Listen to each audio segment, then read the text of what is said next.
Oi, bem-vindos ao meu canal. Aqui eu conto histórias que a minha avó me contava quando eu era criança e conta até hoje porque ela ainda tá viva. Então, vamos começar. Vou contar 3 histórias hoje e eu espero que vocês gostem. Então, já curtam aqui, comentem, por favor, para eu continuar gravando e façam comentários construtivos, por favor, porque isso me ajuda muito ao canal crescer. Então, vamos para o primeiro relato. O título do primeiro relato se chama O Menino que Perdeu o Nome.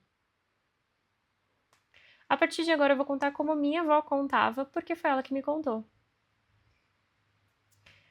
Vocês já repararam que os antigos faziam questão de batizar as crianças logo que nasciam? Não era só por religião, não.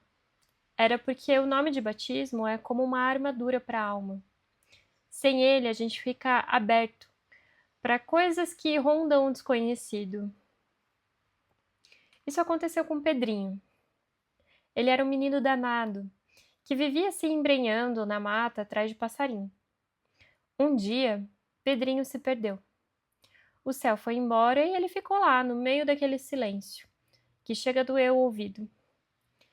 De repente, ele ouviu uma voz doce, que parecia a da mãe dele chamando. Vem, meu filho, vem por aqui. Pedrinho foi indo, mas quanto mais ele andava, mais a voz ficava estranha. Até que ele deu de cara com um homem muito alto, vestido de couro, sentado num tronco caído. O homem não tinha rosto, era como uma sombra densa. E ele perguntou: Qual o seu nome, menino? Pedrinho, que já estava sem juízo, ia respondendo, mas na hora de falar ele sentiu um puxão na orelha, como se alguém estivesse ali do lado dele. E ele se lembrou do que a avó dizia: Nunca dê seu nome para um estranho. Ele ficou mudo. E o homem insistia: Me dê seu nome, que eu te mostro o caminho de casa. Pedrinho não falou. Ele tirou o escapulário do pescoço e apertou na mão. Dizem que o homem deu um murro que fez as árvores balançarem e sumiu num estalo, deixando um cheiro de fumo e de corda queimada. Pedrinho foi encontrado no dia seguinte, dormindo em cima de um formigueiro, mas as formigas nem tinham encostado nele. Ele nunca mais foi o mesmo. Ficou um menino silencioso. Ele dizia que se tivesse dito o nome, aquela coisa teria levado a alma dele e deixado apenas um corpo vazio no lugar. Por isso eu digo: seu nome é sua força. Não jogue ele ao vento, porque tem coisa que caça a gente apenas no som de como a gente é chamado. Pesado. O segundo relato se chama A Horta do Falecido. Essa história é para quem tem a mão leve e gosta de pegar o que é dos outros sem pedir licença. A ganância é um prato cheio para quem já partiu e ainda guarda ciúmes do que é seu. Dona Zezé era uma vizinha nossa que tinha a horta mais linda do bairro. Ela cuidava de cada pé de alface como se fosse ouro. Quando ela morreu, a horta continuou brotando, mas a família dela se mudou e a casa ficou vazia. Um rapaz de rua, que era preguiçoso e não queria plantar nada, resolveu que ia limpar a horta da finada Zezé. Ele ia lá, pulava o muro e levava sacos cheios de hortaliça. Ele ria e dizia: A Zezé não precisa mais de salada no cemitério. Numa noite de garoa, o rapaz estava lá, agachado, arrancando uns pés de couve. De repente, ele sentiu uma mão gelada, ossuda, segurar no pulso dele. Ele olhou para o lado e viu a dona Zezé, com o mesmo chapéu de palha que ela usava em vida, mas com o rosto dela que era só osso e terra. Ela não disse uma palavra. Ela apenas apertou o pulso dele e começou a enfiar terra na boca dele.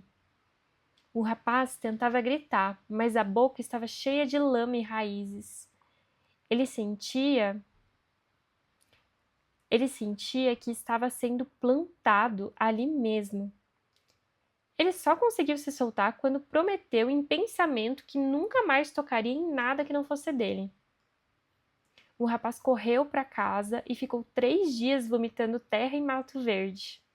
O pulso dele ficou com a marca dos dedos da dona Zezé, uma mancha roxa que nunca mais saiu. A horta da vizinha secou naquela mesma noite, tudo virou pó. O homem aprendeu a lição. O que a terra dá com amor, ela cobra com fúria de quem rouba. Se não foi você que plantou, não é você que colhe. Essa tem uma boa lição, né? Agora o terceiro relato de hoje se chama O Ferro de Passar, que trabalhava sozinho. Eu queria um desse. Minha tia-avó, a Maria das Dores, era lavadeira de mão cheia. Ela usava aqueles ferros de passar antigos, pesados, que a gente enchia com brasa quente. O ferro dela era o orgulho da casa, sempre brilhando. Quando ela faleceu, o ferro foi guardado num baú, lá no fundo do quartinho de despejo. A filha dela, a prima Rosa, começou a notar que toda noite de terça-feira, que era o dia que a mãe lavava a roupa, o quartinho de despejo ficava quente, um calor de fornalha. E lá de dentro vinha um barulho, tipo tunk, tunk, tunk.